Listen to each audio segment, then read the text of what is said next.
ஜெகதீஸ்வரன், தமிழ்நாடு முதலமைச்சர் மு.க. ஸ்டாலின் கடந்த சில நாட்களுக்கு முன்னதாக அதிமுகவுக்கு அளிக்கக்கூடிய வாக்கு என்பது பாஜகவுக்கு அளிக்கக்கூடிய வாக்கு அப்படின்னு பேசினார். இன்னைக்கு திமுகவை தவிர்த்து வேற யாருக்கு வாக்கு போட்டாலும் அது பாஜகவுக்கு போற வாக்கா தான் இருக்கும் அப்படின்னு சொல்றாரு. ஏன் இந்த ஸ்டாண்ட்ல மாற்றமா இல்ல பலமுனை வாக்கு பிரியுது அப்படின்றது தங்களுக்கு நெருக்கடி ஏற்படுத்தும் அப்படின்றதுனால இந்த மாதிரியான பரப்புரையை கூர்மைப்படுத்தி இருக்காரா? இல்லங்க, இது வந்து ஒரு இஷ்யூ பேஸ்டாவும் நான் பாக்குறேன். இன்னைக்கு இப்ப ரெண்டு மூணு நாட்களாக இந்த தொகுதி மறுவரை அப்படிங்கிற பிரச்சனை தான் ரொம்ப தீவிரமாக போயிட்டு இருக்கு. அது பில் டிஃபீட் ஆயிட்டா கூட அதை கனெக்ட் பண்ணி இன்னுமே இதுக்கும் விமன் ரிசர்வேஷன் பில்லுக்கும் தொடர்புகள் இருக்கிறதா அப்படிங்கிற கேள்விகள்லாம் தொடர்ச்சியாக எழுப்பிட்டு இருக்காங்க. திமுக ரொம்ப ஸ்ட்ராங்கா, இன்னும் சொல்ல போனா பல கட்சிகளும் ரொம்ப ஸ்ட்ராங்கா பாஜக விமன் ரிசர்வேஷன் பில்லையும் தொகுதி மறுவரையும் ரெண்டையும் ஒன்றாக இணைக்க வேண்டிய அவசியம் இல்லை. உங்களுக்கு உண்மையிலேயே நோக்கம், நல்ல இன்டென்ஷன் இருந்துச்சுன்னா இன்னைக்கு இருக்கிற இந்த நம்பர்ஸ்லயே 1/3 ஆஃப் தி சீட்ஸை வந்து நீங்க பெண்களுக்கு ஒதுக்கலாம் அப்படிங்கிற சொல்லிய பிறகும் நேத்து பிரதமர் மோடி அவர்கள் பேசியதை பார்த்தோம். அவர் ரொம்ப குறிப்பிட்ட திமுக காங்கிரஸ் இவங்க சேர்ந்து விமன் ரிசர்வேஷன் பில்ல அடிச்சிட்டாங்க, அவர் வந்து வரமுடாம பண்ணிட்டாங்க அப்படிங்கறத பிரச்சாரத்தை முன்வைக்கிறார்.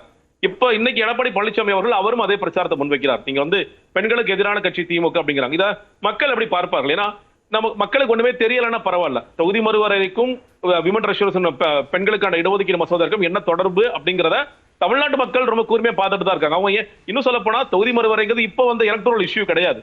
கிட்டத்தட்ட ஒரு வருடத்திற்கு மேலாக இது வந்து திமுக தொடர்ச்சியா ராலி பண்ணிட்டு இருக்காங்க. அப்ப கூட சில பேர் சந்தேகம் வருது, ஏன் இப்போ முதலமைச்சர் இதை கிளறாரு, இதை ஏங்க இப்ப பேச வேண்டிய அவசியம் என்னன்னு கேள்வி கேட்டாங்க. ஆனா ரொம்ப சரியான நேரத்தில் அவர் எடுத்த காரணத்தினால் தான் ஒட்டுமொத்தமாக தென் மாநிலங்கள் எல்லோரும் ஒன்றாக இணைந்து இது தடுக்க முடிந்தது அப்படிங்கறத நம்ம புரிஞ்சுக்கிறோம் இன்னைக்கு. அப்போ பொதுமக்களோட பார்வையிலிருந்து இதுக்கு பேச வேண்டிய எடப்பாடி பழனிசாமி, இன்னும் சொல்ல போனா அவர்களும் திராவிட கட்சி தான் சொல்லி சொல்றாங்க, அறிஞர் அண்ணாவை தான் வந்து அவங்களும் தலைவராக வச்சிருக்காங்க. அப்படி இருக்கும் பொழுது அவர்கள் இது குறித்து பேசாமல் கிட்டத்தட்ட இன்னைக்கு எடப்பாடி பழனிசாமி அவர்கள் பாஜக பேசுகின்ற அதே மொழியில பேசுறார். ஆமா, இது திமுக வந்து பாருங்க, இது எதிர்கட்சி, இது வந்து பெண்களுக்கு எதிரான கட்சியாக இருக்கிறது அப்படிங்கறத பாஜக பார்ப்பரை சொல்றாரு. இவர் கேட்கணும்ல, அவரே கேட்டிருக்கணும். முதல்ல வந்து கூட்டணி கட்சியாகவே பிரதமர் மோடி கிட்டையோ பாஜக இதையும் அதை ஏங்க முதல்ல லிங்க் பண்றீங்க? உங்களுக்கு உண்மையிலே நோக்கம் இருக்கா, நோக்கம் இல்லையா? ஏன்னா எல்லா கட்சிகளும் வந்து உண்மையிலே பெண்களுக்கான இடஒதுக்கீடு கொடுக்கறதுல உண்மையான அக்கறை இருக்கான்னு தெரியல. ஏன்னா ஒருவேளை அக்கறை இருந்தா இன்னைக்கு அந்த 33% இந்த சட்டம் வராமலே கொடுக்கலாம். அதுல எந்த கட்சிக்கும் பெரிய உடன்பாடு இருக்காங்கிற பெரிய கேள்வியாக இருக்கிறது. பட் ஆனா ஸ்டில் எடப்பாடி பழனிசாமி அவர்கள் பெண்களுக்கான இடஒதுக்கீட்டை தாண்டி இப்ப நமக்கு கூடுதலாக ஒரு 20 இடங்கள் கிடைச்சிருக்கிறதுக்கான வாய்ப்பை நழுவ விட்டுட்டீங்க, வரக்கூடிய நாட்கள்ல இன்னும் சிரமமா இருக்கும், அதையும் தானே பேசுறாரு. அது ஒரு பேசு பொருளா தான் இருக்கு. பேசுபொருளா தாங்க இருக்கு. அதாவதுங்க, நீங்க இந்த இஷ்யூவா, அதாவது ஒன்னு இஷ்யூவா இன்னைக்கு தொகுதி மறுவரைங்கிறது வந்துச்சு. இதை தாண்டி எலக்ட்ரல் ரிட்டாரிக்கா நிறைய நடந்துகிட்டே இருக்கும். இப்ப நீங்க தொடர்ச்சியாக நீங்க முதல்ல எடப்பாடி பழனிசாமி அவர்கள் முதல்வர் குறித்து சில விஷயங்கள் பேசினார். உதயநிதி ஸ்டாலின் வந்து இவருடைய போட்டோ புகைப்படம் காண்பித்து பேசினார். அதெல்லாம் ஒரு பேசுபொருளாக மாறிது. எலக்ட்ரல் ரிட்டோரிக்னால மக்கள் வந்து பெருசாக வாக்களிக்கிறத மாற்றுறாங்க அப்படிங்கிற எனக்கு நம்பிக்கை இல்லை. இந்த 5 வருடத்தில் மக்கள் வந்து என்னைக்கு யாருக்கு வாக்களிக்குங்கிறத 5 வருட காலகட்டத்தில் ஏதோ ஒரு தருணத்தில் முடிவு பண்ணுறாங்கன்னு நினைக்கிறேன். இப்போ திமுக இறுதிக்கட்ட பரப்புரையில் இருக்காங்க தலைவர்கள். இந்த கூட்டம் எல்லாம் ஒரு கூட்டத்தை கூட்டுவதற்காக தான் அப்படின்ற மாதிரி தோற்றம் அளிக்குதா, இல்ல வாக்குகளாக மாற்றக்கூடிய வலிமையை உணர்த்துதா? இல்லங்க, வாக்காளர் வலிமை மாற்றக்கூடிய வலிமை தான் நான் பார்க்கின்றேன். நீங்க வந்து சில கூட்டங்கள் நீங்கள் காசு கொடுத்து கூப்பிட்டுருக்கலாம் அப்படிங்கலாம் இருக்கும். பட் ஆனா நம்ம பார்க்கிறோம் யார் ஆளுங்கட்சியாக இருக்கிறார்கள், யார் எதிர்கட்சியாக வரக்கூடிய வாய்ப்புகள் இருக்கிறது. இந்த களம் என்பது யாருக்குமானது அப்படிங்கறதுல நம்ம இன்னைக்கு பார்க்கிறோம். அதுல திமுகவிற்கும் அதிமுக களமாகத்தான் இருக்கிறது. அதனாலதான் இப்ப முதலமைச்சர் எப்பொழுதும் எடப்பாடி பழனிசாமி குறித்தும் பாஜக குறித்தும் பேசுகின்றார். எடப்பாடி பழனிசாமி இன் ரிட்டர்ன் வந்து ஸ்டாலின் அவர்கள் குறித்தும் உதயநிதி ஸ்டாலின் குறித்தும் தொடர்ச்சியாக பேசுகின்றார் அப்படிங்கறத நம்ம பார்க்கிறோம். இந்த களம் அப்படிதான் இருக்கிறது. வருகின்ற மக்கள், இந்த கூட்டத்துக்கு பங்கேற்கின்ற மக்கள், பார்க்கின்ற மக்கள், அவர்களும் வந்து இந்த 2 கட்சிகள் தான் நமக்கு யாரோ ஒரு கட்சி ஆளுங்கட்சியா எதிர்கட்சியாக இருப்பாங்க அப்படிங்கறத அவங்க புரிஞ்சுக்கிறாங்க. இல்ல கொஞ்சம் லீட் எடுக்கிற மாதிரி தான் நான் பாக்குறேன். இன்னைக்கு வந்து திமுக இன்னைக்கு வந்து அவங்க கூட்டணி பலம், மற்ற விஷயங்கள், இன்னைக்கு வந்து மக்களுக்கு செய்த நலத்திட்ட உதவிகள், கொண்டு வந்த நிறைய டெவலப்மெண்ட் ப்ராஜெக்ட்ஸ், இதனால வந்து கொஞ்சம் லீட் எடுக்கக்கூடிய வாய்ப்புகளும் இருக்குன்னு பார்க்கிறேன். அதான் அவங்க ரொம்ப ஸ்ட்ராங்கா நம்புறாங்க. அதே மாதிரி திராவிட மாடல் 2.0க்கு எங்களுக்கு ஒரு வாய்ப்பு கொடுங்க அப்படிங்கறத முதலமைச்சர் இன்னைக்கு பேசுறாரு. ஏற்கனவே நாங்க நிறைய செஞ்சுட்டு இருக்கோம், அதோட நீட்சியாக பல விஷயங்களை செய்ய போறோம், இன்னும் நிறைய விஷயங்களை செய்ய போகிறோம் அப்படின்னு முதலமைச்சர் இன்னைக்கு பேட்டி எல்லாம் கொடுக்கறத பார்க்கின்றோம். அப்படி இருக்கும் பொழுது இந்த கூட்டம் எல்லாமே கண்டிப்பாக வாக்குகளாக மாறும். இந்த கூட்டத்தை தாண்டி வாக்குகளாக மாறும். ஏன்னா இந்த கூட்டத்தை மட்டும் வாக்குகளாக மாறும்னா சொல்லிட முடியாது. எவ்வளவு பெரிய பெருங்கூட்டம் வந்தாலும் நீங்க வந்து எவ்வளவு வாக்காளர்கள் இல்லங்களில் வந்து டிவியில பாக்குறாங்க, பேப்பர்ல படிக்கிறாங்க, யாருக்கு வாக்களிக்கணும் முடிவு எடுத்திருக்கிறாங்க அப்படின்னு அந்த பெரும் கூட்டமே வந்து ஒரு கிட்டத்தட்ட ஒரு 5.25 கோடி வாக்காளர்கள் பத்தி நம்ம பேசிட்டு இருக்கோம். இந்த கூட்டத்திற்கு வராத வாக்காளர்கள் தான், கோடிக்கணக்கான வாக்காளர்கள் தான் எல்லோருக்கும் வாக்குகளை அளிக்கப் போகிறார்கள். சார், இது முதல் சுற்று கருத்தா எடுத்துக்கிறேன். திரு வில்சன், திமுக கூட்டணிக்கு ஓரளவுக்கு அப்பர் ஹேண்ட் இருக்கு, ஒரு எட்ஜ் இருக்கு அப்படின்றாரு அவர். ஆனால் எடப்பாடி பழனிசாமி அவர்களுடைய பரப்புரை அப்படின்றது மாற்றத்தை கொண்டு வரக்கூடிய அளவுக்கு வலிமை மிக்கதாக இருக்கா? களத்தில் எப்படி நீங்கள் உணர்றீங்க? நீங்கள் அதாவது எடப்பாடி பழனிசாமி அவர்களது பிரச்சாரம் தான் இன்றைக்கு ஹைலைட்டாக இருக்கிறது. அதுதான் ஏனென்றால் இப்போது எந்த கட்சியுமே வந்து என்னென்னா ஒன்று தாக்கும் ஆயுதம் இல்லைன்னா தற்காப்பு ஆயுதம், இந்த ரெண்டு தான் எடுப்பாங்க. ஒன்றில் அட்டாக்கிங் ஃபோர்ஸஸ், டிஃபென்சிவ் ஃபோர்ஸஸ் எடுப்பாங்க. ஆளுங்கட்சி திமுகவுக்கு வந்து தாக்கும் ஆயுதமாக இருக்கிறது வந்து பிரைமரி ரெண்டு விஷயம்தான், ரெண்டு எடுக்கிறாங்க அவங்க.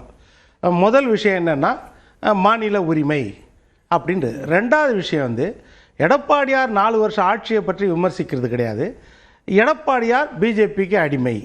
இந்த ரெண்டு ஆயுதம் தான் அவங்க வந்து தாக்கும் ஆயுதமாக எடுக்கிறாங்க. தற்காப்பு ஆயுதமாக அவங்க எடுக்கிறது வந்து அவங்களால வந்து இந்த 5 வருஷத்தில் நாங்கள் செய்த சாதனைகளை பெருசாக சொல்ல முடியல. அது டிஃபென்சிவ் ஃபோர்ஸ் வந்து அது பெருசாக சொல்ல முடியும், ஏன்னா ஆளுங்கட்சிக்கே இருக்கிற நெருடல். ஆனால் உங்களுக்கு நாங்கள் வந்தோன்னே இதெல்லாம் செய்து கொடுப்போம், இதெல்லாம் செய்து கொடுப்போன்னு நேற்று ஒரு நெருக்கடிக்கு நடுவில் வந்து சென்னைக்கான தேர்தல் வாக்குறுதி கொடுத்தாங்க. இப்போ அடுத்தது இன்னொன்று நாளைக்கு இல்லை நாளைக்கு ஒரு வேளை புரட்சாகத்துக்கு, அண்ணா நகருக்கு, வேளச்சேரிக்கு தனித்தனியாக வந்து தேர்தல் வாக்குறுதி கொடுத்தாலும் கொடுப்பாங்க, 234 அந்த மாதிரி தனி. அந்த நெருக்கடிக்கு அவர்கள் தள்ளப்பட்டாங்க.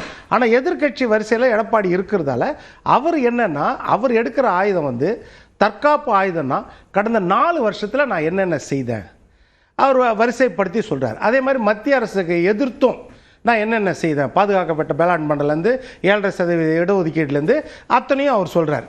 நான் இந்த மாதிரி இருமொழி கொள்கையை கடைபிடித்தேன் அப்படின்றது, சொத்து வரி மின்சார கட்டணத்தை உயர்த்தலை அப்படின்றத அவர் சொல்லிவிட்டு அட்டாக்கிங் ஃபோர்ஸுன்னு வரும்பொழுது அவர் பெரிய ஆயுதத்தை கையில் எடுக்கிறாரு. ஏன்னா தேர்தல் வாக்குறுதிகள் இந்த நீங்கள் 5 வருடங்களில் திராவிட முன்னேற்ற கழகம் ஸ்டாலின் ஆட்சி செய்யாத விஷயங்கள், அதில் என்னென்ன சொல்கிறாரு, சட்டம் ஒழுங்கு பிரச்சனை பிரைமரி ஃபோர்ஸாக சொல்கிறார்.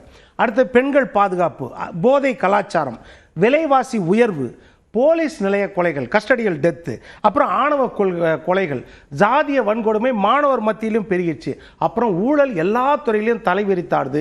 இதை தாண்டி தேர்தல் வாக்குறுதிகள் எந்த துறைக்குமே முழுசாக நீங்கள் செய்து கொடுக்கல. அரசு ஊழியர்கள்லேருந்து, ஆசிரியர்கள்லேருந்து, செவிலியர்கள்லேருந்து, மாணவர் கடன்லேருந்து, விவசாய கடன்லேருந்து நீங்கள் செய்து கொடுக்கல அப்படின்ற ஆயுதத்தை இவர் கையில் எடுக்கிறாரு. மத்திய அரசை பற்றி நீங்கள் பேசும்போது இன்றைக்கி டீலிமிட்டேஷன் அப்படின்றத பேசும்போது 2023 எல்லாரும் சேர்ந்து இந்த மசோதாக்கு நீங்கள் ஆதரவு தெரிவிச்சது பெண்களுக்கு. ஆனால் என்னன்னா 2029க்கு பிறகு நடைபெறுகின்ற தேர்தலில் தான் அது முடியும். அதுவும் இல்லாமல் ஆஃப்டர் டீலிமிட்டேஷன் தான் பெண்களுக்கான இடஒதுக்கீடு அப்படின் போது இந்த 131 அமெண்ட்மெண்ட்டை கொண்டு வந்து அவர் 2 விஷயம் எடுத்துகிட்டு வரார். இந்த 50 வருடம் 60 வருடம் 70 வருட கனவு 71க்கு அப்புறம் 1971 நீங்கள் முக்கியமாக பார்க்கணும், தமிழ்நாட்டுக்கு 41 எம்பிக்கள் இருந்தார்கள். அதை 39 எம்பிக்களாக மத்தியில் இருந்த காங்கிரஸ் அரசாங்கம் குறைச்சது. சரி, அப்போ வந்து இங்கே திமுக அரசாங்கம் தான் இருந்துச்சு. அப்போ 2 எம்பி நம்ம குறைஞ்சிச்சு, நம்ம எதிர்க்கல. சரி, 2001 ஆட்சியில் இருந்தாங்க, அப்போ வந்து பண்ணாமல் மறுபடியும் ஃப்ரீசிங்கிற 25 வருஷம் கொடுத்துட்டாங்க. திமுக ஆட்சியில் இருந்துச்சு 2021 இந்தியாவை ஆளக்கூடிய இடத்துல இருந்தாங்க. அதற்கு பிறகு இப்போ வந்து அவர் என்னன்னா 2 சிஸ்டம் வந்து மோடி அவர்கள் கொண்டு வரார். முதல் வந்து 33% இடஒதுக்கீடு. ஒரு 2 சினாரியோ, 2021 தேர்தலில் நாங்கள் 4 ஆண்டு சிறப்பாக ஆட்சி கொடுத்தோம், அதே ஆட்சியை மீண்டும் கொடுப்போம் தான் 2021 வாக்கு கேட்டாங்க. மக்களவை தேர்தலில் இதே சட்ட ஒழுங்கு பிரச்சனை, கள்ளச்சாராயம், கஞ்சா இதை முன்வைத்து தான் பரப்புரை மேற்கொண்டாங்க. ஏன்னா இப்போ பாஜகவோட கூட்டணி இல்லை. இந்த 2 சினாரியாவும் அதிமுக டெஸ்டட் அண்ட் ஃபெயில்டு. இப்போ எங்களால் புதிதாக ஒரு நம்பிக்கை உருவாக்க முடியும் அப்படின்னு சொல்லிட்டு அந்த ஒரு நம்பிக்கையை விதைத்திருக்காங்களா வாக்காளர்கள்ட்ட? இல்லை, 2011 2017 வரைக்கும் டெஸ்டட் அண்ட் ஃபெயில் 13 ஃபெயிலியர் திமுகவுக்கு 13 failure, consecutive failure, concurrent failures. அதுக்கு பிறகு ஆட்சி வராங்க. அதனால் நாடாளுமன்ற தேர்தல் வேறு, சட்டமன்ற தேர்தல் வேறு. நாடாளுமன்ற தேர்தலில் 2019 இதே பிஜேபி பூச்சாண்டியை சொல்லி தான் அவங்க 38 சீட்டு வாங்கினாங்க. அதே திமுக மறுபடியும் இப்போ 2024 அதே பிஜேபி பூச்சாண்டி காட்டி இருக்கிற 39 எம்பியும் கொடுத்துட்டாங்க. மக்கள் இந்தாங்க வச்சுக்கோங்க, நீங்கள் பிஜேபி எதிருங்கன்னு கொடுத்தாச்சு. அதை வச்சு பிஜேபி கிட்ட என்ன வாங்கினாங்க? இப்போ சட்டமன்ற தேர்தலுக்கும் அதே பிஜேபியை காமிச்சு நீங்கள் ஆட்சிக்கு வருவோன்னா அதே தானே உங்களுக்கு வரும், வேறு எதுவுமே வராது. அப்போ நீங்க சொல்ற உங்க கருத்து பிரகாரம் பார்த்தா ஒரு அச்சுறுத்தல, அது இயல்பான அச்சுறுத்தலா இல்ல அது உண்மையாவே நமக்கு அச்சுறுத்தல் தான் அப்படின்னு சொல்லி தீர்மானிக்கிற மக்கள் தான் இருக்காங்க. இப்ப 2 தேர்தலையும் மக்கள் அதன் அடிப்படையில் திமுக ஆதரவு சொல்லி இல்ல. மக்கள் நடுவில் ஒரு தேர்தலில் 75 தொகுதியில் திமுக தோக்கடிச்சாங்களே சட்டமன்ற தேர்தல். நீங்க 2019 24 இப்ப அதான் நீங்க சொன்னதால அதை காமிச்சிட்டு இதை சொல்ல வரேன். அது நாடாளுமன்ற தேர்தல். ஆனா நடுவில் வர ஒரு சட்டமன்ற தேர்தலில் மக்கள் வித்தியாசமா ஓட்டு போட்டாங்களா? அதே 2019 நாடாளுமன்ற தேர்தலில் 40 தொகுதியில் 39 தொகுதியும் ஜெயிக்க வச்ச அந்த மக்கள்